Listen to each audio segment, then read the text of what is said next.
Ahmed sir, shall we start? Yes, yes. Yes, thank you. Thank you very much. Good afternoon, one and all. It's my proud and privilege to welcome you all on behalf of Mufakhamja College of Engineering and Technology for today's webinar on the occasion of National Science Day celebrations. A special welcome to today's guest and speaker, Dr. Syed Maqbul Ahmed, Principal Scientific Officer at University of Hyderabad, and our advisor cum director, Dr. Bashir Ahmed. A warm welcome to respective heads of the department, faculty members, and my dear students. We would certainly agree on a point that imagination and curiosity are the prerequisites for any scientific invention to take place. Had not a simple question, why did the apple fall straight down, struck young Newton mind, we might not have known the theory of gravity. It was his questioning mind that led him to decode gravity. In the absence of a creative reimagining of nature, framing a hypothesis for what might remain behind the plain surface of a phenomena, there can be no science at all. Friends, today as we celebrate the Science Day, do we need to revisit the impact of science in our lives? Driven by scientific advancements, humanity has experienced a immeasurable change in terms of technology, economy, and societal progress. It is the ongoing inventive drive that has shaped the world we live in. As a professor of physics, I feel so proud as we play a very crucial role of beginning problem solvers.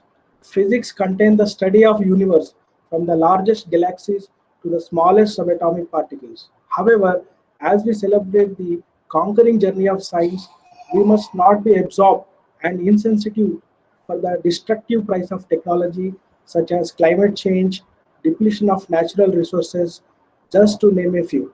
It is essential that we translate science into innovation, but there is also a need for scientists to integrate scientific values with the essential ethical and social values. National Science Day is celebrated in India every year on 20th February with special theme to mark the discovery of Raman effect by Indian physicist Sir C.V. Raman. For his discovery, Sir C.V. Raman was awarded the Nobel Prize in Physics in the year 1930. The theme for National Science Day for this year is Future of Science, Technology and Innovation, Impact on Education, Skills and Work.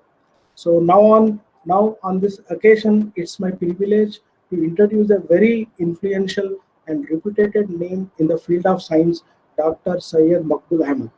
Dr. Ahmed is an accomplished space scientist and was a part of science team of Chandrayaan 1.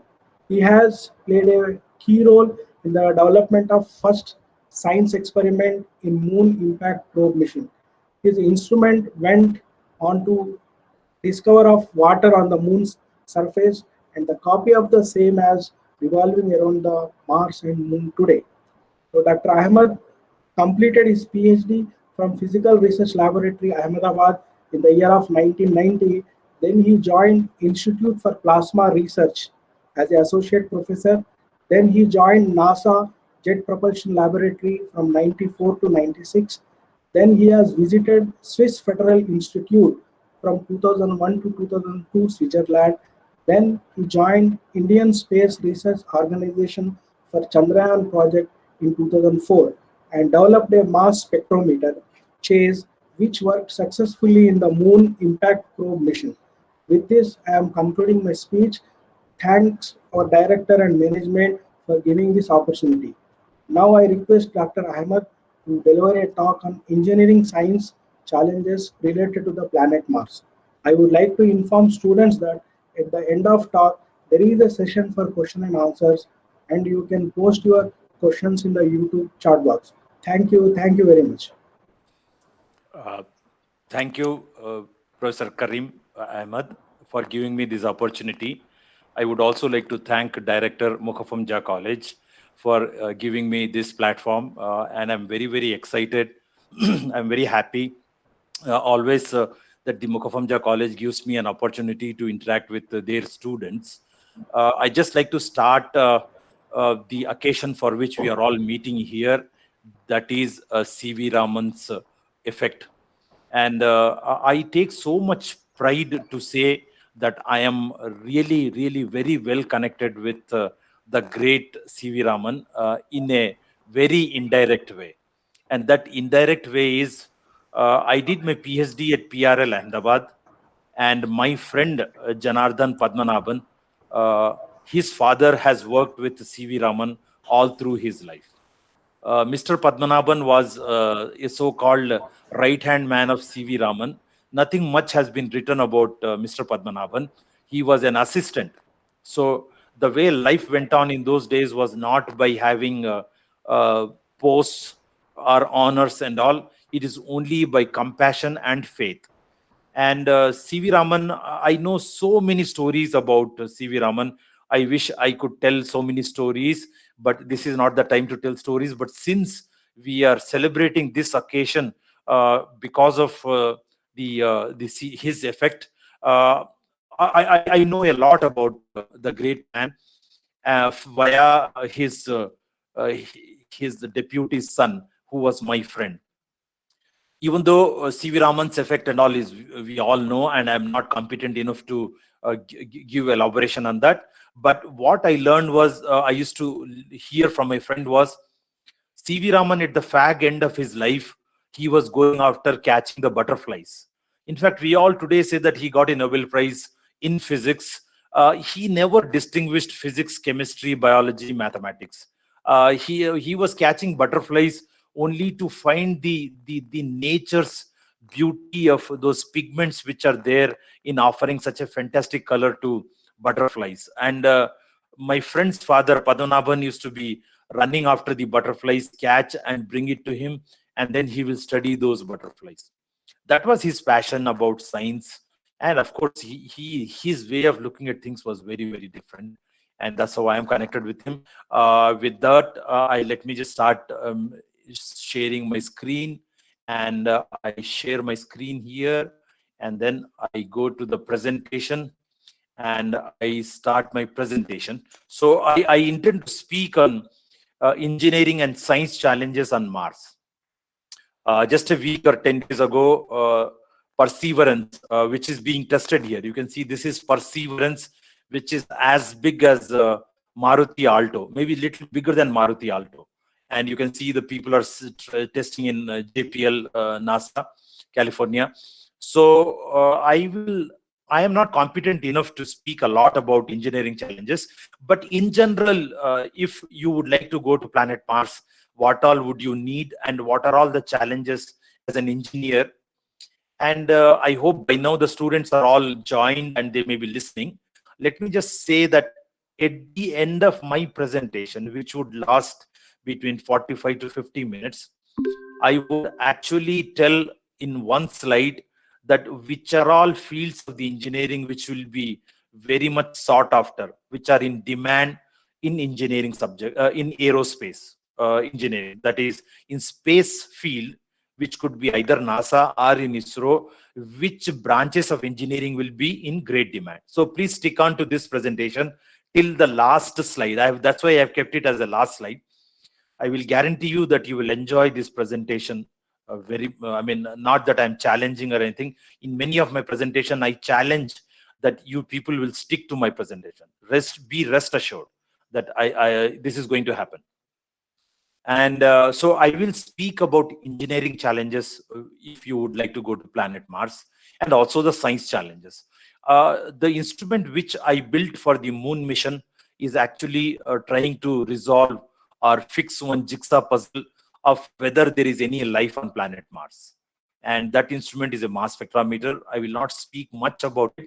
In general, what are the challenges of doing science on planet Mars is what I would like to speak about.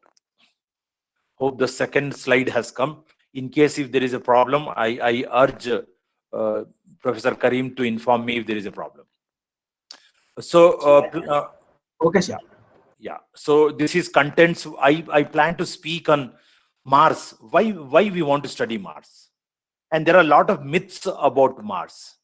And of course, then as the title says, I'll speak about engineering and science challenges. I would also like to add a little bit of excitement by saying that there are 3 visitors from Earth this year. Hope from United Arab Emirates, Tianwen from China, Perseverance from NASA. So I would like to speak about all these 3 at the end and tell and try to narrate that what are all they are planning to do, irrespective of science and engineering. First, in general, I'll speak about engineering and science, and of course, these 3 are the ultimate probes of searching life on Mars or studying Mars. This is how I plan to present. Why Mars? We want to study Mars purely because the surface conditions are just like Earth. Let's say you want to go to Venus. There is no way that you can go to Venus. It's terribly hot. It's almost, I mean, you want to go to Jupiter. Jupiter, you can't just go there because the clouds are so thick. There is no concept of having a surface. You can't see the land on Jupiter. Whereas look at Mars. Mars is just like Earth. This is actually the Sojourner rover roaming on planet Mars. Geology is just like Earth. Availability of water. You can see that a huge amount of water. There were lakes, there were oceans in Mars which have just dried up. Just means not our Hyderabadi Parsonwala. It is almost maybe 1,000 years, tens of thousands years, or a few lakh years ago. So that is actually the planetary scales. Of course, not as good as Parson of Hyderabad. So atmosphere is very thin. Atmosphere is there. On the moon, there is no atmosphere. So since atmosphere is also there, water could be there buried beneath the surface. And of course, it's livable. And I'll tell you why it is livable. And the natural conditions such as temperature wise, similar to Arctic and Antarctic, which you see on Earth. It is all because of that we would like to go and live on Mars. This is Mars and Earth compared. You can see that volume wise, Mars is 8 times smaller than Earth. If you fill water in Mars and keep on filling in Earth, 8 times if you fill, it will fill Earth. Seasons are present on Mars also, just like what we have. Atmosphere, we have 760 torr of atmosphere on Earth. Nitrogen and oxygen is what we have. We have abundance amount of oxygen, 20%, 22% to be precise. And there is no oxygen on planet Mars. Atmosphere is 10 torr, which is almost close to 100th part of what we have on Earth. Very small amount, but it's a huge amount for a person like me who does composition measurements. In fact, we measured on the moon, which is billions of orders less atmosphere than what is there on Earth. So there is a huge amount of carbon dioxide, but no oxygen. That is a problem for planet Mars. Temperature at the equator, 20 degrees centigrade. Reasonably good, very good. Mars has got 2 moons, Deimos and Phobos. We have a single moon. Diameter is almost 3,500 kilometers. There are myths about Mars. Mars has always been misunderstood, starting from 1877, just after the discovery of telescope by Galileo. So this Schiaparelli is an Italian astronomer. He wrote a paper in Italian saying that I am seeing canales. So canales actually means in Italy channels, but in English canali actually means canal. Canal actually means channels filled with water. So when this paper came to Western world, the Americans and European, the English-speaking world started believing that there are rivers and canals carrying water on Mars. And mistaking that way, there was no internet, nothing. Even people have to come on boats or on horse-driven. So Percival Lowell, an astronomer in America, he said that let us go to planet Mars. Let us dig those canals and live on planet Mars. It's a beautiful place. Let's go there if they have canals, rivers and all. So later it was found out that there are no canals. It was actually some kind of optical illusion. So it's kind of a myth which could not be seen very clearly in 1877 with a poor telescope. Now, people are very, very crazy and they start saying that there are aliens on Mars. You can see that there is a lady sitting on Mars. This is not a lady. This is a small piece of stone, which is 6 centimeter size, and seen by Spirit rover. And then recently, Curiosity in 2012, actually anybody can download the picture, freely available to anybody in the world, and you can see that there are rats on Mars. This is not a rat. This is just a pebble. This is a piece of stone which looks like a rat. So humans are always mad, and they are extrapolating something which is not there on Mars. And look at this ultimate. Alien came and attacked Curiosity rover. So there are a lot of UFO groups in US. So they will do something like this, and they believe that aliens are there. In fact, there is a village in Utah where they believe that aliens are coming and visiting their village every day. So that is the madness of some of these UFO groups in America who would propagate these kind of myths. But science-wise, there is nothing of that sort. So let's forget about the myths. Let's start about what are the problems.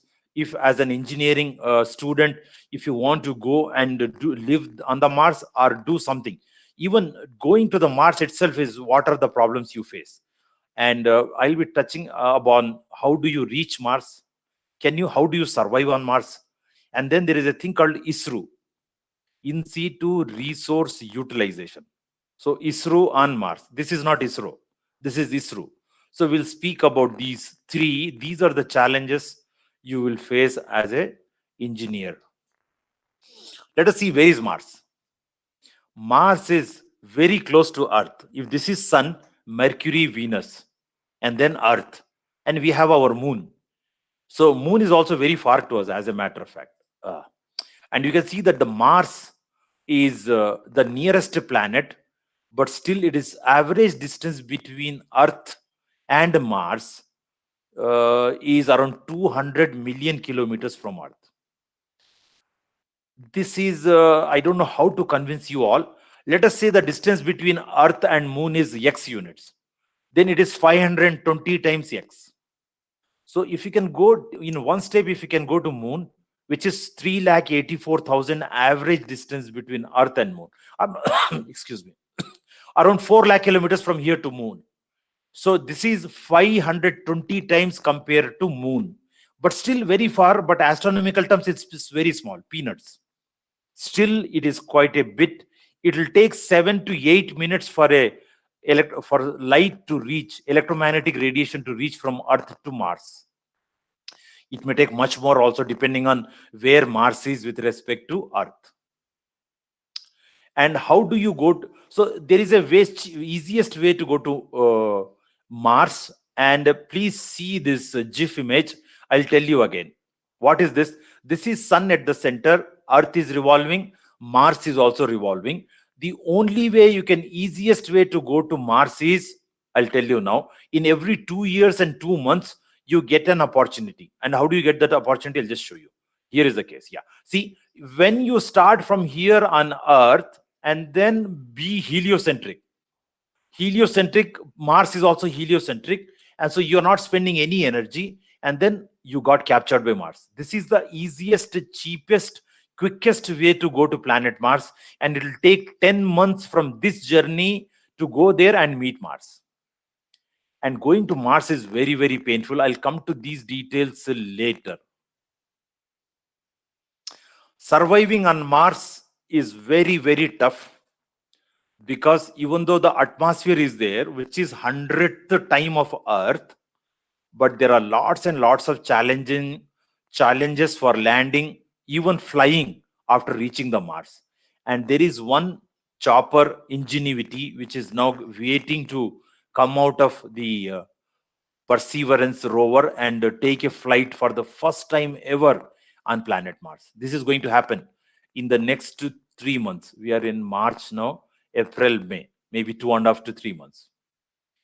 So since the atmosphere is all 98% made out of carbon dioxide, you need oxygen.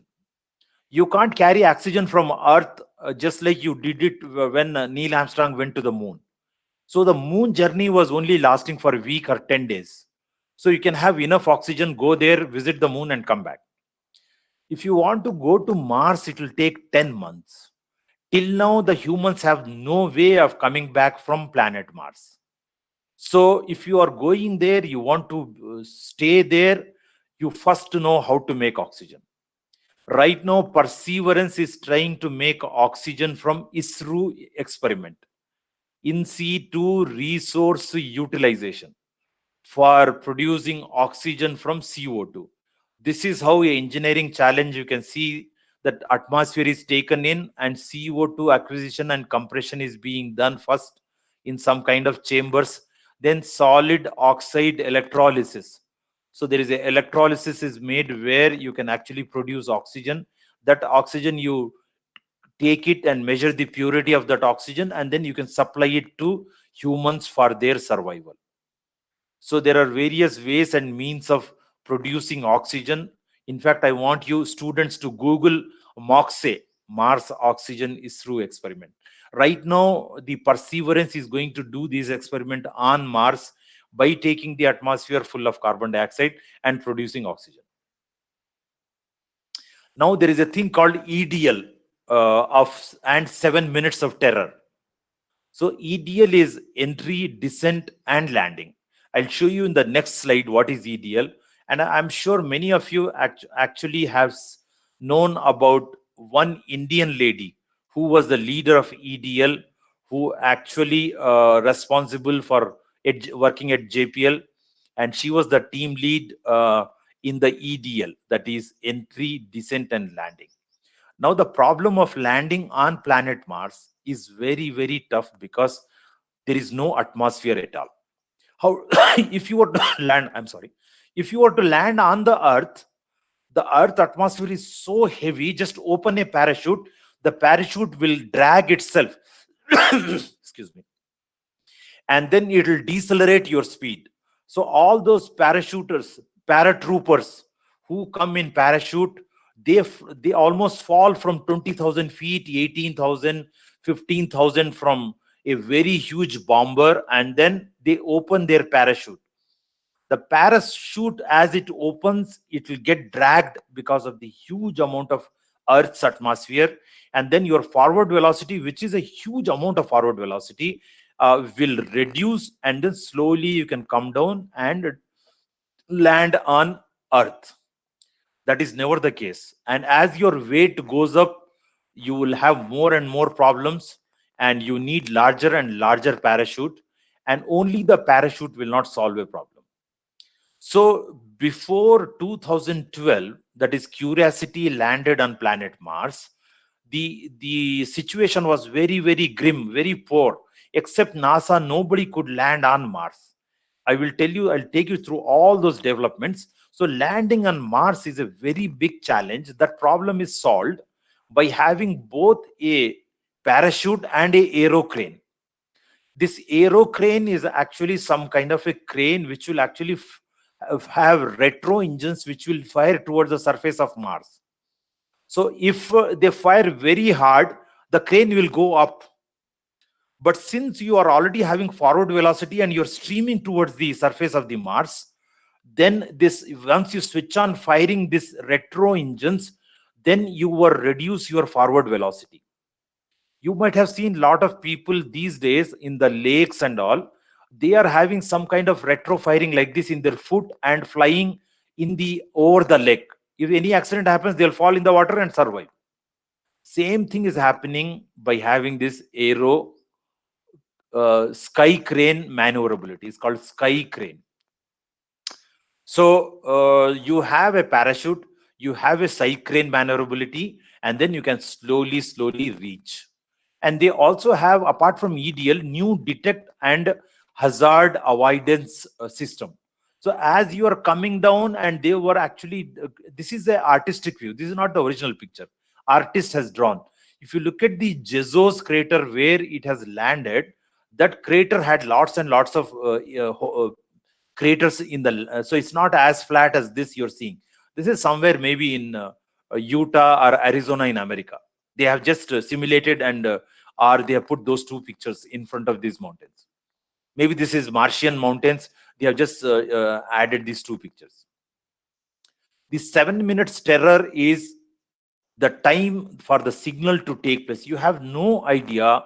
You cannot sit with your joystick and control how the landing is taking place. There is no way you can control. You put everything in an auto sequencer. That sequencer is sitting somewhere either here in the lander or here in the sky crane, and then all the commands will be given accordingly, one after the other, not hundreds, thousands of commands are executed, and hundreds of processes are executed one after the other. And you have no idea what would have happened. You would know whether it has crash landed or smoothly landed after 7 minutes.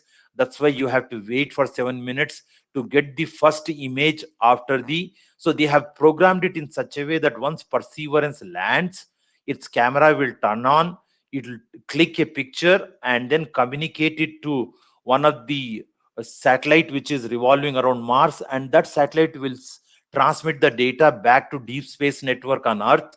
From Deep Space Network, it will come to JPL and you will see the image. All that will happen in 7 to 8 minutes. And you will see that the first image. In fact, that day, a lot of people were awake. I was awake up to 1 o'clock, but it all happened at 2:50 a.m. that day night. I could not see the first picture as it was happening. It was live, NASA live. How does that happen? I don't want to spend a lot of time here, but I still want to impress upon you that it's a huge engineering design, very, very tough engineering design because of this. And the speeds involved are so huge. This is how the actual Perseverance complete package is coming down. It will come down. So you can see that the cruising stage separation, it will get separated from some other hardware, and then this particular conical shape will come down, and it's slowly coming down and streaming with huge amount of speeds. This is not very clear. It is around 940 miles per hour. 940 miles per hour is almost 1500 kilometers per hour. 1500, 1500. It is as fast as the best fighter aircraft which will be roaming on Earth. Now you have to reduce the fighter aircraft speed with no brakes, no deceleration at all, but all by this parachute. So the parachute opens. It's a huge parachute, 3 floors, 4 floors height, and very, very big parachute. That parachute will be getting dragged, and heights are given. If you look at the height, altitude is not given. Okay, I had some, and this is the Jezero crater where it is to land. And then the heat shield, there is a heat shield which is helping for as it is entering into the thin atmosphere of Mars. That heat shield will make sure that your hardware, your rover will not get roasted, and then the heat shield will come out, and then the radar will log the land, and it will start seeing where it is actually descending. And then in the recent one, they had this detect and avoid hazard if the terrain is very bad. That is what the radar does. And then after that, the sky crane comes into the picture. You can see that the sky crane came. Once the sky crane emerged out from this dish, then the sky crane will go up. Beneath the sky crane, you have your Perseverance.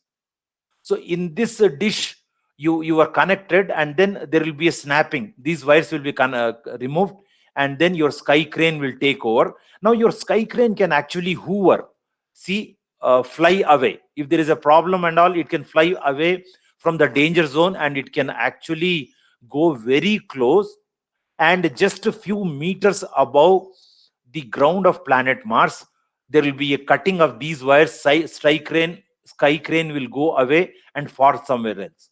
So today, if you go to this landing zone, you can see that the sky crane is fallen.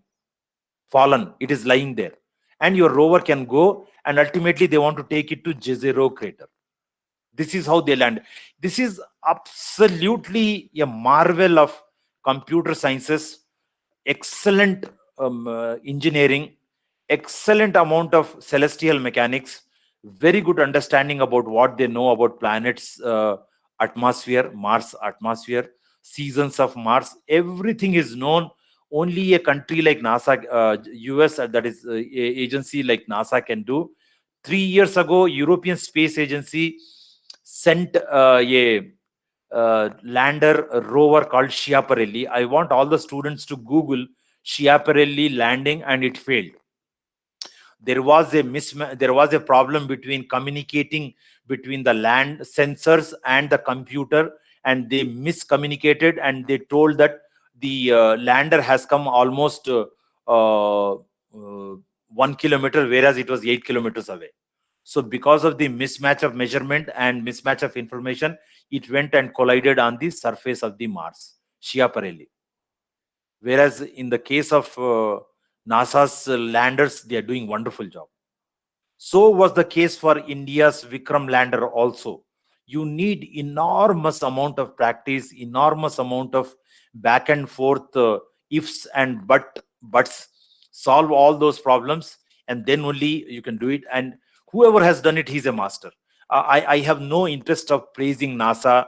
I am not saying that NASA is great, ISRO is not, or I'm not saying European Space Agency is not.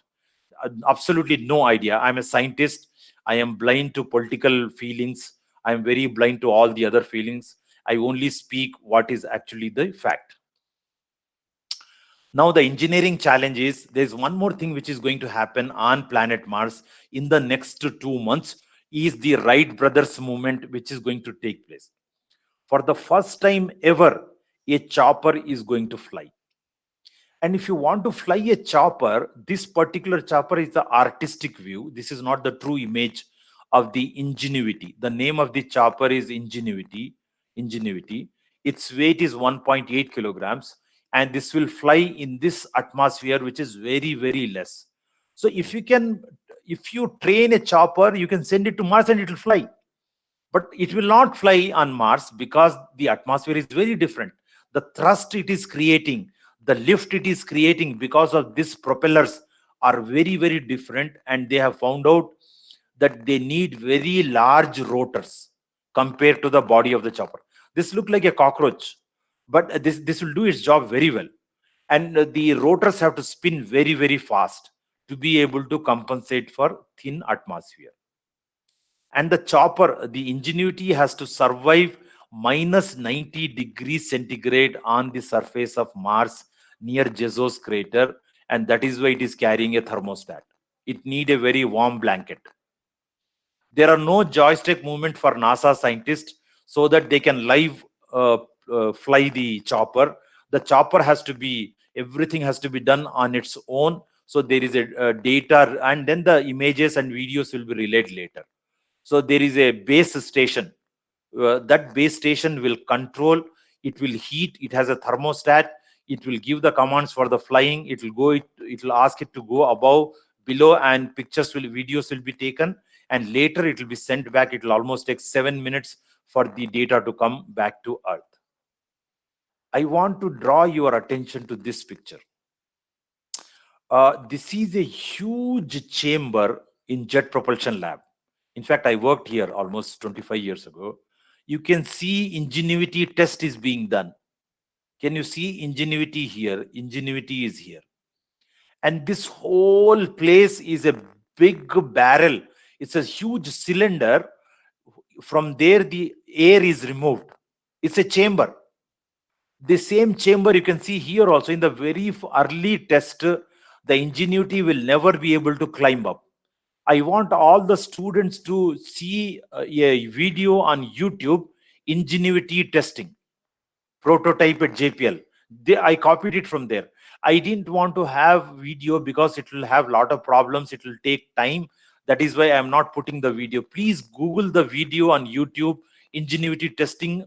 They started from this painful way of not able to fly at all to a very smart Ingenuity which can fly happily in the simulated very thin atmosphere equivalent to Mars. Amazing experiment. They spent crores and crores of rupees for this small Ingenuity to test to fly it, and they are going to fly it on Mars. That is the engineering challenge. And the guy who is developed this is an Indian from IIT Madras. Now, scientific challenges. I'll go slightly quickly on scientific challenges. The scientific challenge is actually to see if there is a life on Mars and do many other experiments. That is all has been the challenge. And human scientists have been doing lots and lots of experiments. If this is Mars, they have been landing at different places. Very early Viking landers landed on Mars. Curiosity landed at Gale crater. Phoenix landed somewhere here. And if I just stretch the whole Mars, you can see Viking, Phoenix, all Schiaparelli failed. This cross actually means Schiaparelli failed near the equator. Curiosity landed at Gale crater. So these are the successful and failed missions, and many have failed actually. The Mars 3 of Russia successful actually. So Viking landers in 1976, they sent a robotic arm, and of course they landed first, and there was a robotic arm which will scoop the soil, and they did lot of tests. Since you are all engineering people, no point in going through the test. This is a fantastic biological experiments. In those experiments, the experiments were take the soil, and if there is a bacteria in the soil, try to let some kind of a feed, like in our chicken and all, in the poultry farm we have feed. So carry that feed and feed it, mix it with the soil. If there is a bacteria, the soil will change after some time. So there were 4 experiments they did. Out of those 4 experiments, one experiment came out very positive. As if and how do they perform the experiment? The feed they carried was having a radioactive carbon 14.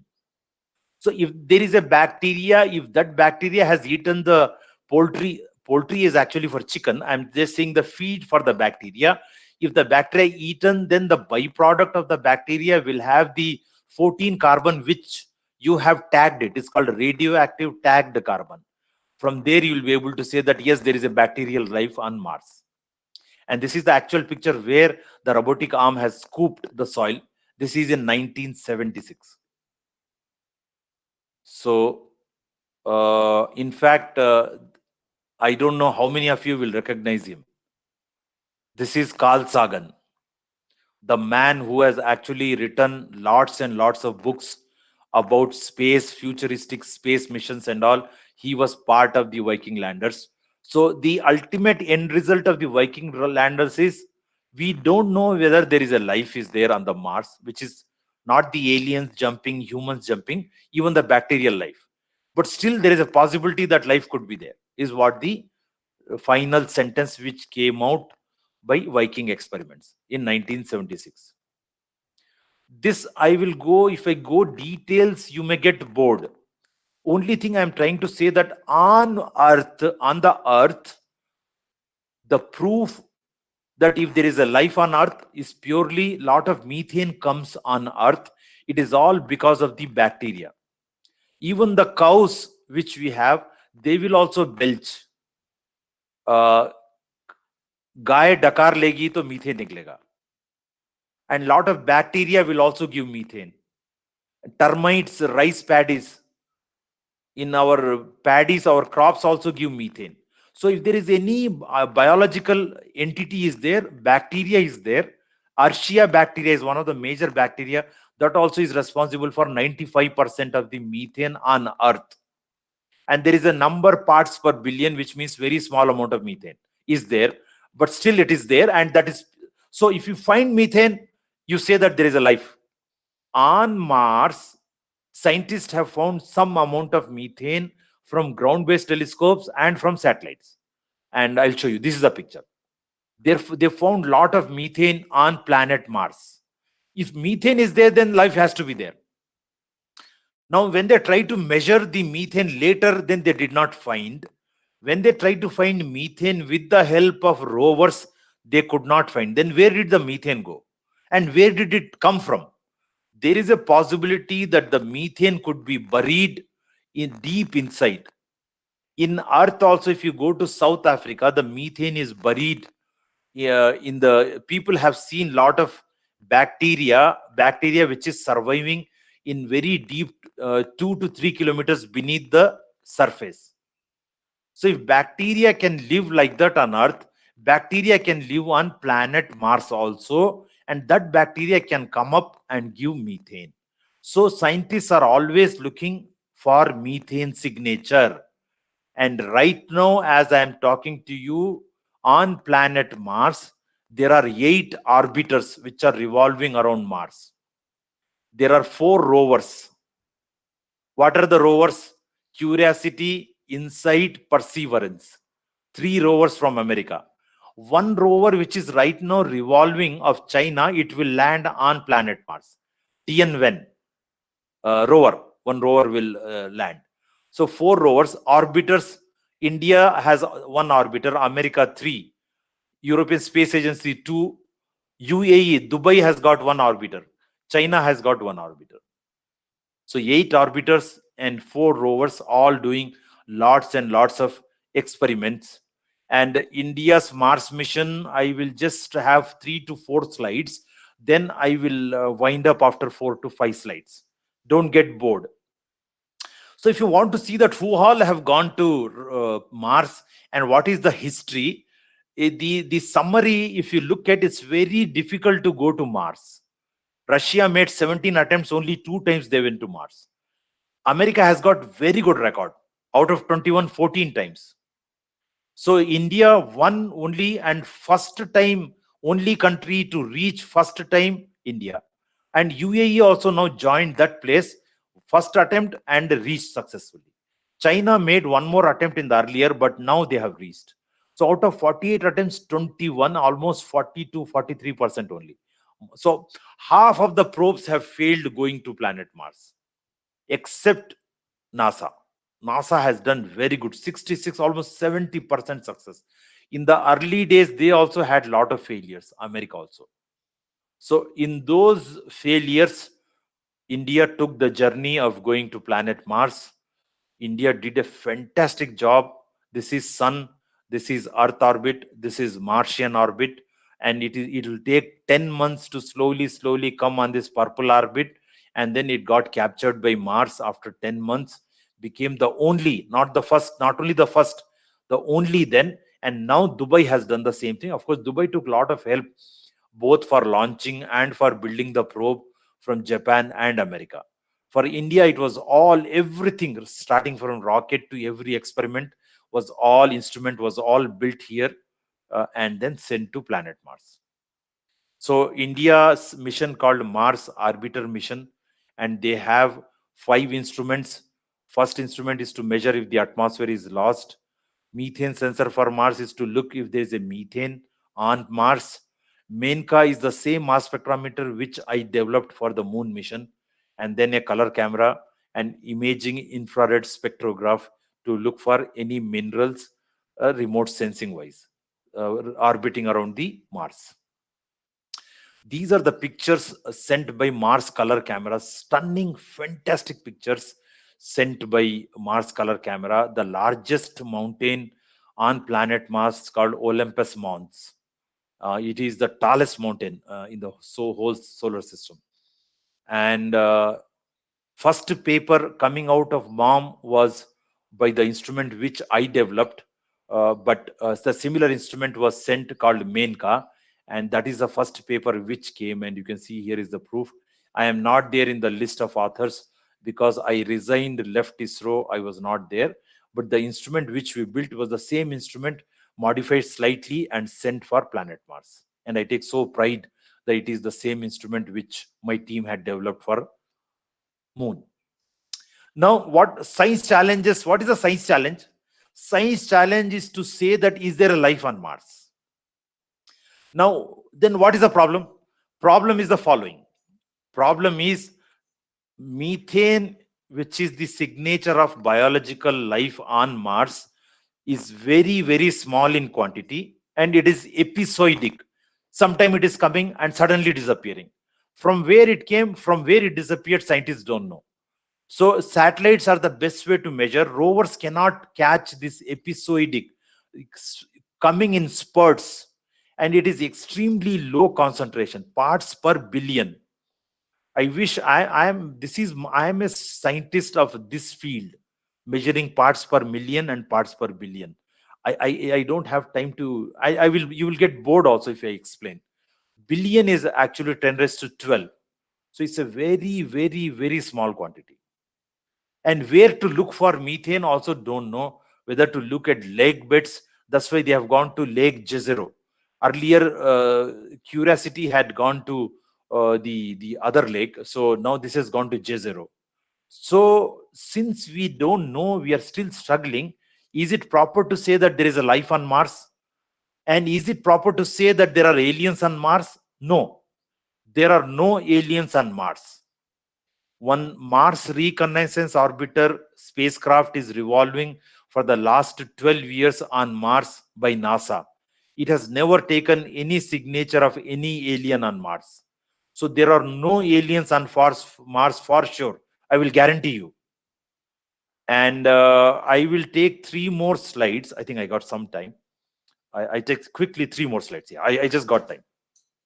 So the Dubai United Arab Emirates joined hands with America to build a probe, but the Arabs only built this probe, and they brought it to UAE, assembled it here, took it to Japan, and they sent it to planet Mars from Japan.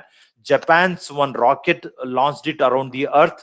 Then it went to planet Mars successfully. And what are the goals? Try to measure the climate dynamics, how the climate is varying. Try to measure from lower atmosphere to middle atmosphere to higher atmosphere. Try to measure the weather in permitting the loss of hydrogen. If the hydrogen gas is lost, try to measure that loss of hydrogen molecules. And also measure if the hydrogen molecule is, that is the gas of hydrogen molecules. This is all, if you, why we are talking about hydrogen, because hydrogen being the lightest gas, and since Martian gravity is low, so there is a very good possibility that continuously hydrogen is being lost into space. So if we can conclude, already one American orbiter called Marvin has proved this, and the UAE is also trying to remeasure and confirm that the atmosphere is being lost. Tianwen is a Chinese orbiter and rover. They are revolving around planet Mars. They are going to land on planet Mars. First time, in fact.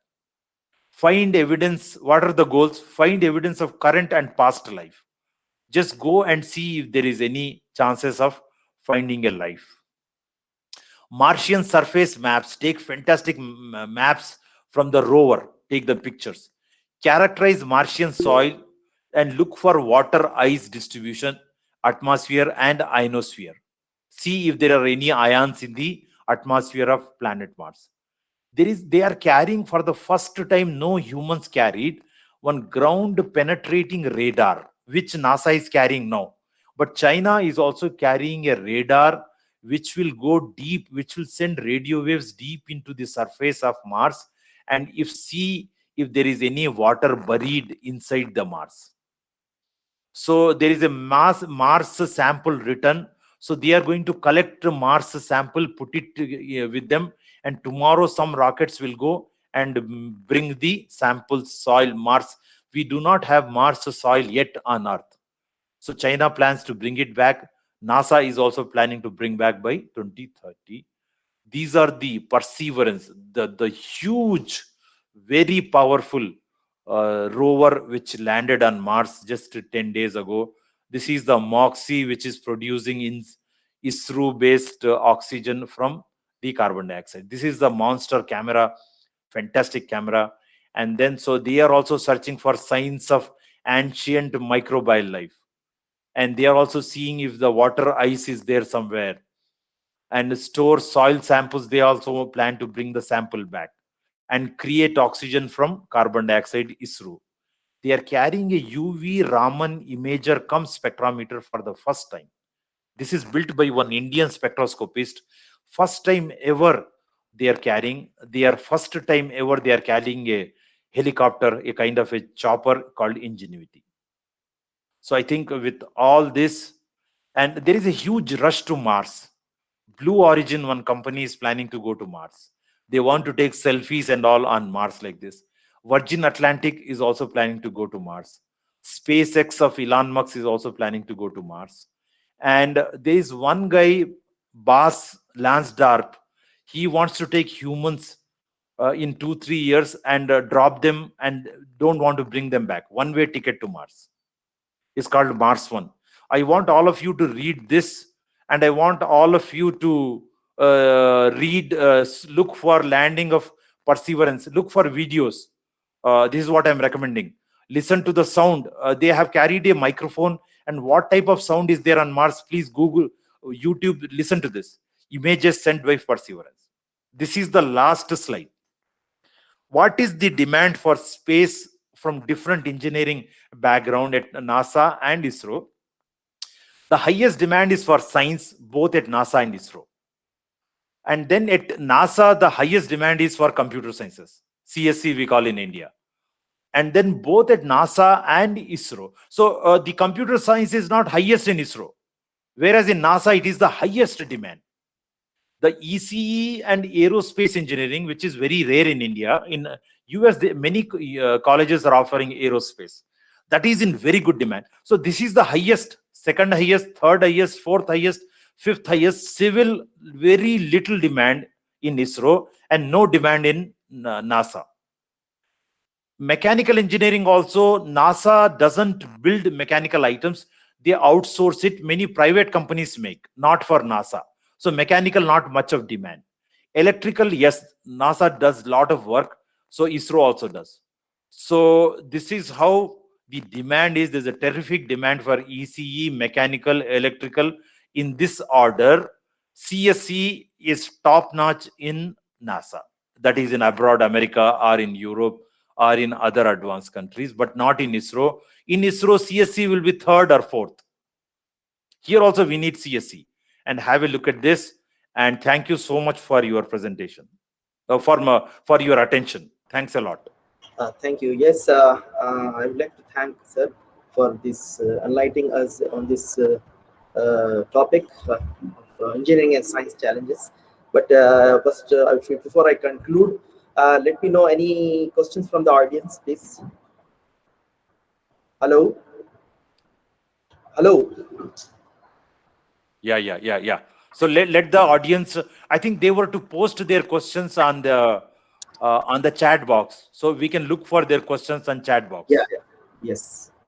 Yeah, chat box. Please type your questions on the chat box.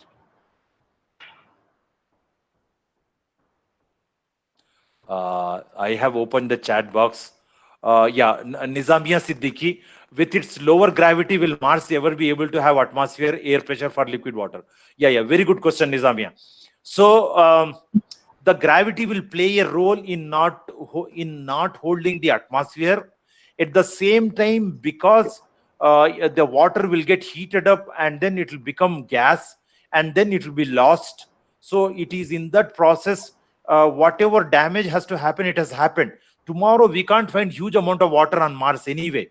Whatever water was there, it is purely because of the lower gravity, it is lost. So it cannot hold anyway. Correct, you are right. The loss of atmosphere and water is all because of lower gravity only. Any more questions? You can put it in the chat box. Just like Nizamia done. Or I think one can come up and ask questions also. No problem. Sir, I would like to ask one question. Yeah. Sir, this you have said as a methane as a biomarker. Okay. Yes. On the Mars. Okay. So I have seen the concentration is very, very low, parts per billion. So I think it is also one of the challenge in developing a sensor, a methane sensor, with very high sensitivity and selectivity. Exactly. And at the same time, I would like to know what kind of sensor they have incorporated in the rover. Yeah. This is my subject. I'm an instrument scientist. I think the question is being asked is also from an instrument expert. So the biggest challenge is to build a very, very sensitive mass spectrometer. Okay, now the state of the art, the only way they can do it is they have a very special instrument. And I want you to actually have a look at, please Google TGO, trace gas observatory, and they have built a spectrophotometer that will actually look down as the orbiter is revolving, and all along a long column, let us say there is a sun setting on Mars, and you are on one side of the Martian atmosphere and sun is setting on the other side.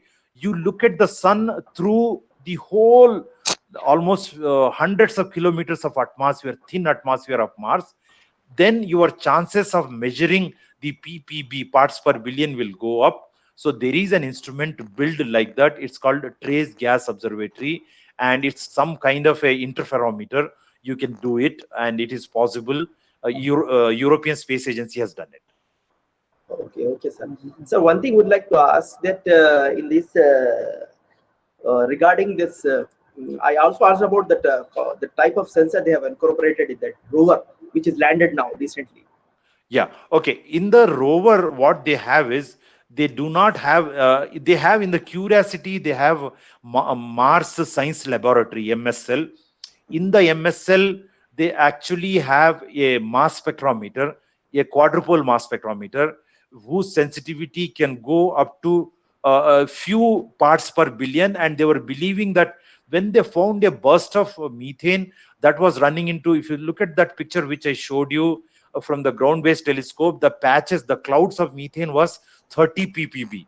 So the quadrupole mass spectrometer which they carried in Curiosity rover, in Perseverance there is no quadrupole mass spectrometer. They actually have a Raman spectrometer cum imager, which is not meant for methane, but for actually looking for dead bacteria and other signatures of life in the Jezos crater. So that rover-based, Curiosity rover-based mass spectrometer did say that they found a weak signatures of methane, but did not confirm it to a great extent. Okay, sir. Are there one last question, sir? Are there any other biomarkers like methane for life on Mars? Presently, no. Methane is the best bet because methane is the dominant byproduct of bacterial life. Okay. And there are not quite a few many. Another best bet to look for any bacterial life is actually to find scoop the material, and NASA is doing, JPL is doing this, scoop the material and look for the genetic information. That is the dead material of either bacteria or some kind of big species, and then analyze their genetic information and see if life is there. That is some kind of a biomarker, but at genetic level. Very, very precise and high information. Yes. Any questions from the audience? Okay. So there are no questions, it seems. Okay, sir. Right. Thank you very much. Once again, I Pleasure. would like to thank you for coming us and enlightening us and increasing our knowledge. It's really happy, nice to have you this time. I hope many of us will take the benefit of your lecture. Okay. Yes, and at sure. the same time, I would like to thank our director management for supporting this event. Okay, and also Dean of NGCT Academic and Administration, and our department coordinator and our head of the sciences, the basic sciences, Mr. Majid Sir, everybody who one and all for joining and keeping the patience to listen sir carefully. Okay, thank you one and all once again. Thank you. Thank you. Thanks.